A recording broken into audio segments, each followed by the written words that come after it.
The alien warlord didn't bring his paralyzed daughter to the human medic for healing. He brought her as payment. Dr. Nathan Carter knew the rules. Fix her, and she was his to keep. Fail, and his life was forfeit. But as his scanner revealed the truth buried in her silver skin, he realized the terrifying secret no one had warned him about. Lyra wasn't sick. She'd been silenced. And whatever the Crictians had locked away inside her mind was begging to be set free. Please wait. Before we start, tap that iCard button in the top right corner and smash that subscribe button. Right now, hit the notification bell so you're first in line when new stories land. Alright, let's dive into the story. Chapter 1. The medical outpost's floodlights flickered as the massive Crixian warship descended, its jagged silhouette blocking out the twin moons of Draxos 5. Dr. Nathan Carter wiped his grease-stained hands on his already filthy lab coat and squinted upward. At 35, he'd seen enough war zones to know trouble when it darkened his doorstep. And this was trouble with a capital T.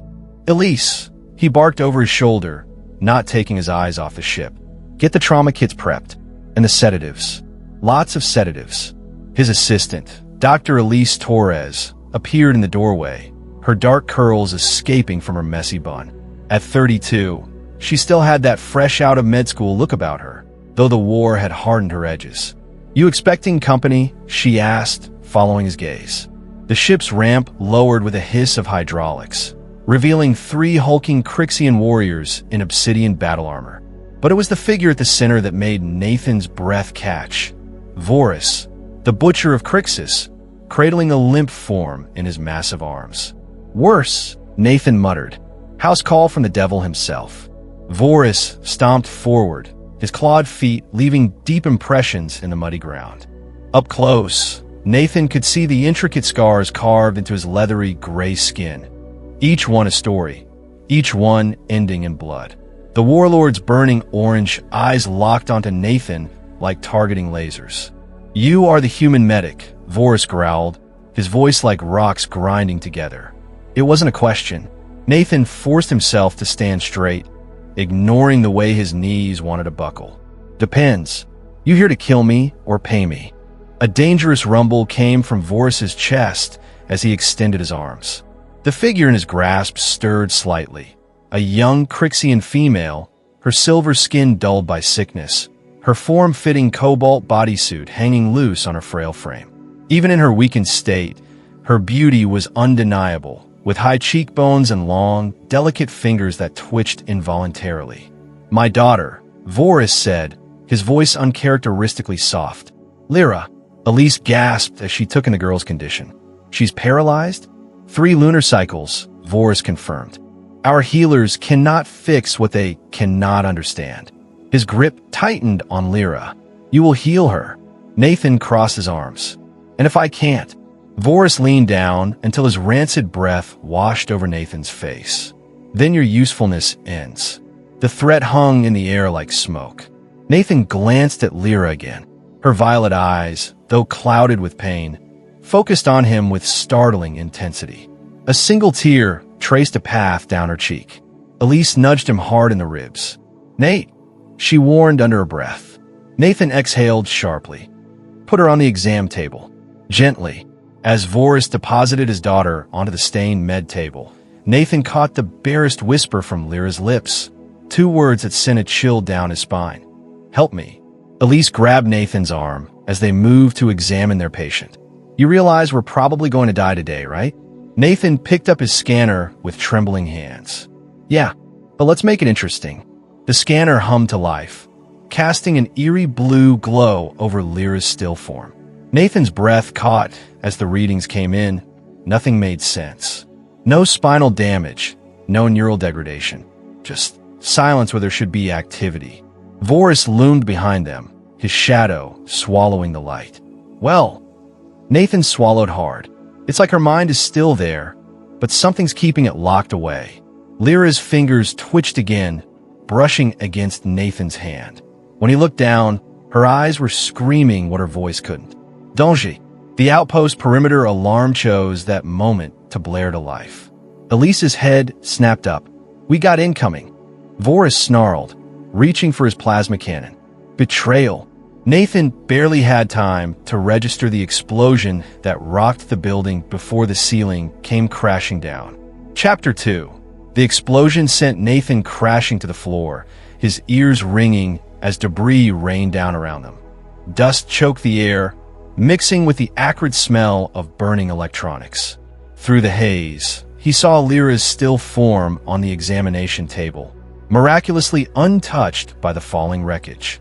"Elise!" Nathan coughed, scrambling to his knees. "You alive?"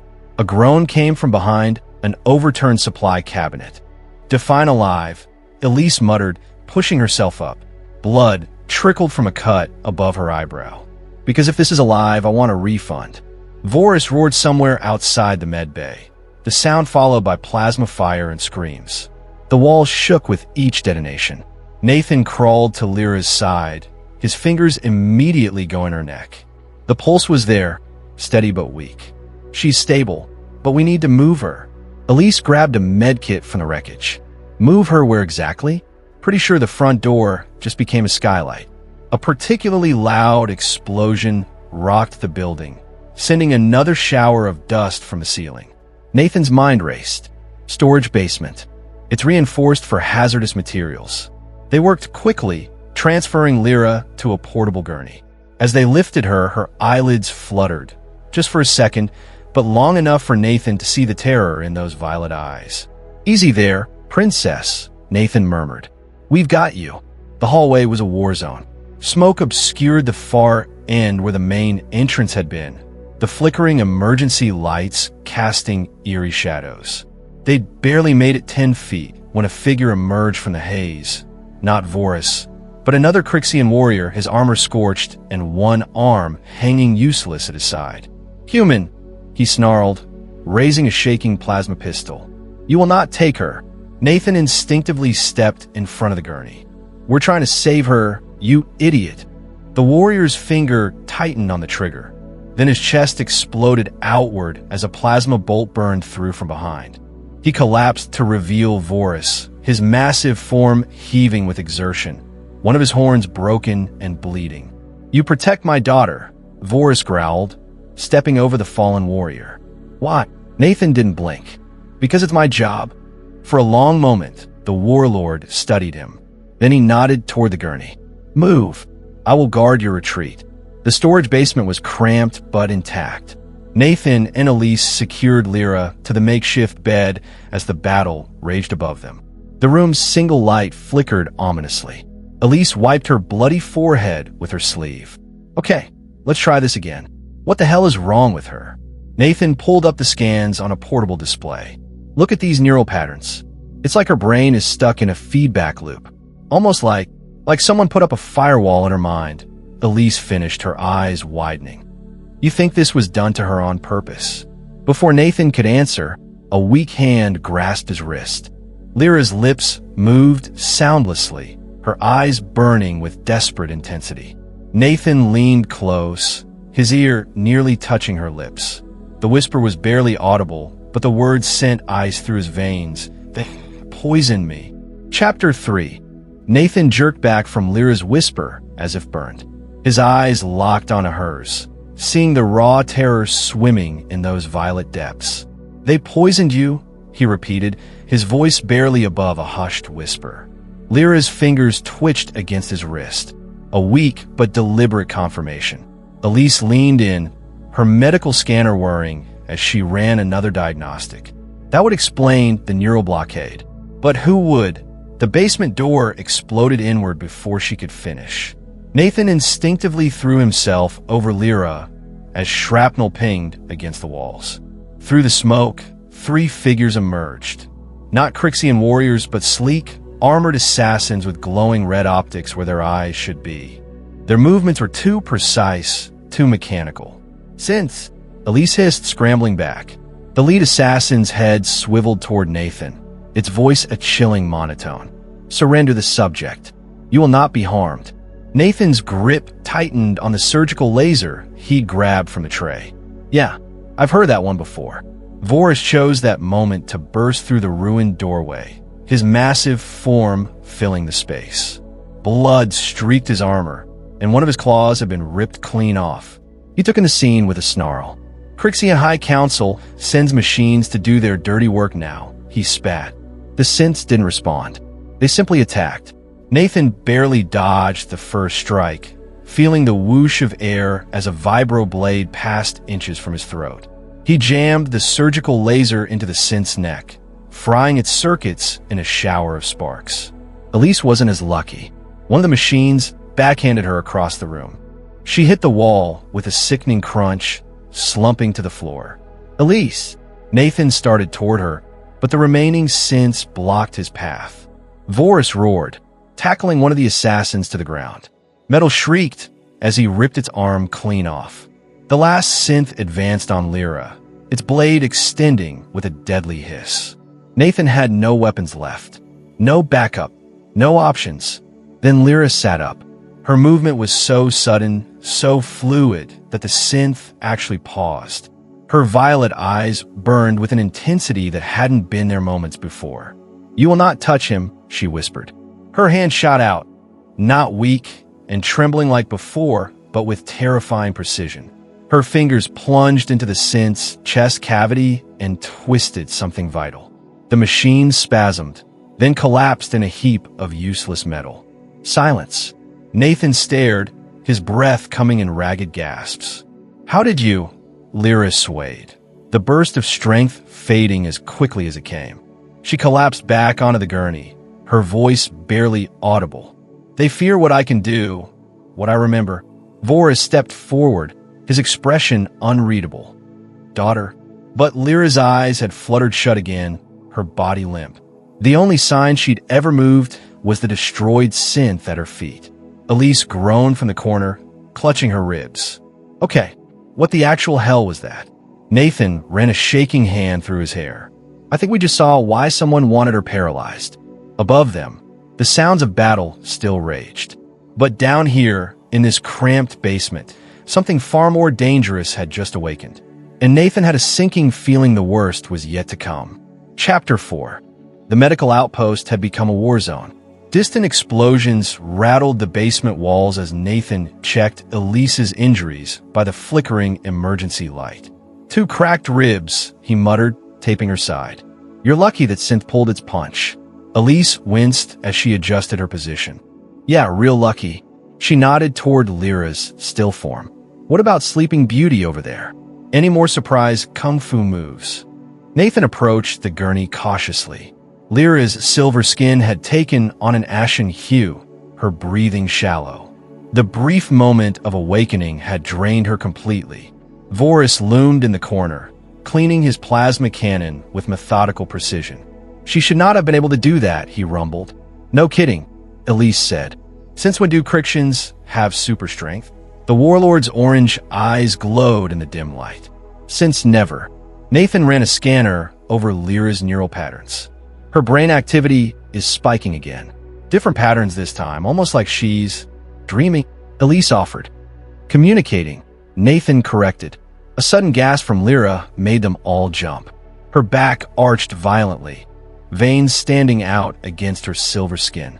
The monitor screamed in alarm as her vitals skyrocketed. "Seizure." Nathan grabbed for the sedatives. Before he could administer the dose, Lyra's eyes flew open, completely white, devoid of pupils. Her mouth moved, but the voice that emerged wasn't hers. It was deeper, layered with multiple tones. The key must not be awakened. The human must die. The daughter must be silenced. Vorus crossed the room in 2 strides. "Who speaks?" Lyra's head turned toward him with unnatural precision. "You failed us, Vorus. The High Council will purge your bloodline for this betrayal." Nathan's medical scanner beeped frantically. "Her nervous system is overloading. We need to stop this now." Elise grabbed a neural inhibitor. "Hold her down." Vorus pinned his daughter's shoulders as Nathan jammed the injector against her neck. Lyra convulsed once more before going limp, the unnatural voice cutting off mid-sentence. Silence fell over the basement. Even the distant explosions seemed to pause. Nathan wiped sweat from his brow. What the hell was that? Vorus stared at his daughter, his expression unreadable. The voice of the council. They are connected to her. Elise's eyes widened. You mean they're psychic? Not psychic, Nathan realized, studying the scans. Neural network. They've got some kind of hive mind link with her. Voris nodded slowly. The gift of Voris. Our family's burden. A new sound cut through the tension. The distinct hum of a ship's engines powering up directly above them. Elise moved to the basement's tiny viewport. Oh, you've got to be kidding me. Nathan joined her to see a sleek council dropship hovering where the med center's roof had been. Dozens of synth warriors rappelled down on glowing cables. Time's up, Elise muttered. Lyra stirred weakly on the gurney, her voice barely a whisper. The tunnels, service tunnels, lead to the hangar. Voris hefted his plasma cannon. I will hold them here. Nathan shook his head. You'll die. The warlord bared his fangs in something resembling a smile. I am Voris. Death fears me. He turned to his daughter, touching her forehead gently. Go. Live. Elise was already gathering supplies. Nate, we've got about 90 seconds before the first explosion rocked the basement door. Nathan didn't need to be told twice. He scooped Lyra into his arms as Elise kicked open a hidden service panel. As they plunged into the dark tunnels, the last thing Nathan heard was Voris roaring his battle cry, and the symphony of destruction that followed. Chapter 5. The service tunnel was pitch black, the only light coming from Elise's flickering wrist scanner as they stumbled through the narrow passage. Nathan carried Lyra in his arms, her silver skin cold against his chest, her breathing shallow. The sounds of battle faded behind them, replaced by the dripping of leaking pipes and the skittering of unseen creatures. Left here, Lyra whispered suddenly, her voice weak but clear. Elise glanced back, eyebrows raised. You know these tunnels? Lyra's violet eyes glowed faintly in the dark. I see them. Nathan exchanged a look with Elise. Hallucinations? Or something worse? Elise muttered, but she took the left turn anyway. The tunnel opened into a wider maintenance shaft, the air thick with the smell of engine grease. In the distance, the faint hum of a ship's power core vibrated through the walls. We're close, Lyra said. Then her body stiffened in Nathan's arms. They're coming. A second later, Elise's scanner beeped urgently. Motion sensors 20 meters behind us. Nathan picked up the pace, Lyra's weight straining his arms. How many? Too many, Elise said grimly. The first plasma bolt sizzled past Nathan's ear, scorching the wall ahead. He ducked instinctively, shielding Lyra as more shots lit up the tunnel. The synths moved like shadows, their red optics cutting through the darkness. Elise fired back with a stolen pulse pistol, the recoil making her wince. Damn ribs. Nate, we need a plan. Lyra suddenly gripped Nathan's collar. Put me down. You can't even stand. Put me down. Nathan hesitated, then set her gently against the wall. To his shock, Lyra pushed herself upright, her legs shaking but holding. She raised a trembling hand toward the advancing synths. You will stop, she commanded. For a heartbeat, nothing happened. Then the lead synth froze mid-step, its systems whirring in protest. The others behind it jerked to a halt, their optics flickering erratically. Elise's mouth fell open. What the hell are you? Lyra's arm dropped, her strength failing. Nathan caught her as she collapsed. Not what? Who? She gasped for breath. Daughter of Voris. Heir to the voice. The synth started moving again, slower now, but still advancing. Elise grabbed Nathan's arm. We need to move now. They burst through a rusted hatch into the hangar bay. A single fighter sat on the landing pad, old, battered but intact. Can you fly that thing? Nathan asked. Elise sprinted toward it. Can a Crixian synth kick? Lyra suddenly cried out, her body convulsing. White light spilled from her eyes and mouth as the voice returned. You cannot escape. The key must be destroyed. Nathan held her tighter. Fight it, Lyra. Her fingers dug into his arms, her voice a mix of her own and the council's. Nathan Carter, they see you now. They know what you are. Elise shouted from the fighter's open hatch. Nate, we've got company. The hangar doors shuddered as something massive slammed against them. The metal groaned, buckling inward. Nathan ran for the ship, Lyra in his arms. "What am I, Lyra?" he demanded. Her eyes cleared for just a moment, meeting his with terrifying clarity. "The catalyst." Then the hangar doors exploded inward, revealing not more synths, but Vorus, bloodied and broken, dragging himself forward with sheer willpower. Behind him, the entire tunnel burned. "Go," the warlord roared. "I bought you time, not eternity." Nathan hesitated only a second before passing Lyra to Elise and sprinting back. Vorus bared his fangs. "Foolish human." Nathan grabbed the warlord's arm, hauling him toward the ship. "You don't get off that easy, old man." The last thing Nathan saw before the fighter's hatch sealed was the entire hangar collapsing in flames behind them. Then the engines roared, and the stars swallowed them whole. Chapter 6. The fighter's cramped interior smelled of burnt wiring and sweat as it hurtled through warp space. Nathan braced himself against the bulkhead, watching Lyra's still form on the makeshift med cot. The ship's emergency lights painted her silver skin in flickering red hues, making her look like a ghost already. Elise wrestled with the controls, her knuckles white. This junk heap wasn't built for 3 passengers, let alone 4. Vorus groaned from where he was sprawled across the rear compartment, his massive frame taking up most of the space. One of his horns had been completely sheared off, and his breathing came in wet, ragged gasps. "Should have left me," he managed. Nathan checked the warlord's wounds, his medic instincts overriding everything else. "Yeah, well, I didn't." He pressed a coagulant patch to the worst bleeding. "Turns out saving lives is kind of my thing." A weak chuckle came from the cot. "Even ours?" Lyra's violet eyes fluttered open, clearer than they'd been in hours. Nathan moved to her side.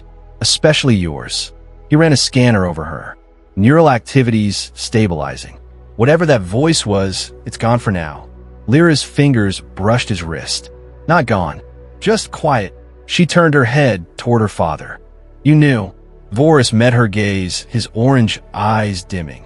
"I knew the risk. The High Council has controlled our bloodline for generations. Your awakening was never meant to happen." Elise glanced back from the pilot's seat. "Awakening to what exactly?" Lyra struggled to sit up. Nathan helped her, surprised by the strength returning to her limbs. "To the truth," she said. "The voice isn't a gift. It's a prison. A way for the Council to control all Crictians through our family." The ship suddenly shuddered violently. Elise cursed, wrestling with the controls. "We've got company. Council battleship just dropped out of warp behind us." Nathan lunged for the rear display. The screen showed a sleek, dagger-shaped vessel gaining fast. "How did they find us?" Lyra's face darkened. "They always find me." The connection works both ways.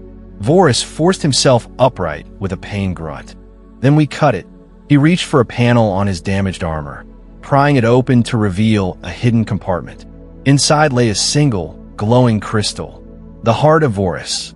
Our family's burden and salvation. Elise banked hard to avoid incoming fire. "Unless that crystal's a warp drive, it's not helping." Lyra's eyes locked onto the crystal. "It's better." She took it from her father, her hand steady for the first time since they'd met. "This can amplify my abilities. Let me fight back." Nathan grabbed her shoulder. "Last time you tried that, I know what it costs," Lyra interrupted. Her gaze held his, pleading. "But it's the only way." The ship rocked as a plasma burst scored the hull. Warning alarms blared. Vorus nodded solemnly. "Do it." Lyra closed her fingers around the crystal and screamed. The sound wasn't just noise. It was energy visible as a violet shockwave that rippled through the ship and out into space. Every light in the cockpit flared bright, white, before blowing out in a shower of sparks. On the rear display, the pursuing battleship stopped. Its engines died. Its weapons are powered down. Elise gaped. "What the hell did you just do?" Lyra collapsed back onto the cot, the crystal falling from her limp fingers. Her voice was barely a whisper. "I showed them what real control looks like." Then the darkness took her again, but this time, Nathan noticed something different. The battleship wasn't the only thing affected. Every Crixian symbol on their control panels had changed, and they were all pointing toward Lyra. Chapter 7. The fighter drifted in dead silence. the only sound Lyra's ragged breathing as Nathan checked her vitals. The crystal lay dark on the floor where it had fallen, its glow extinguished. Elise slowly turned in the pilot's seat, her face pale. "Nate, look at this."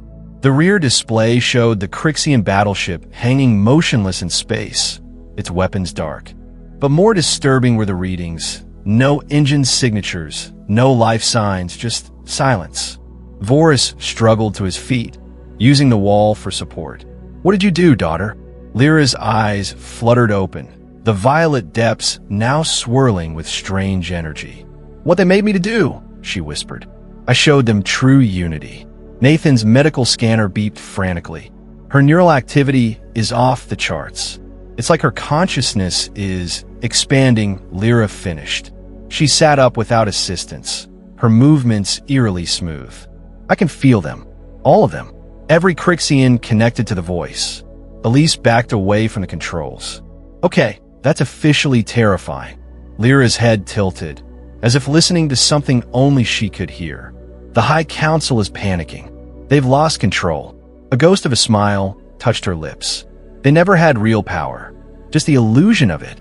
Voris limped forward, his massive frame blocking the cockpit's dim emergency lights. This was their greatest fear, a Voris who could turn the voice against them.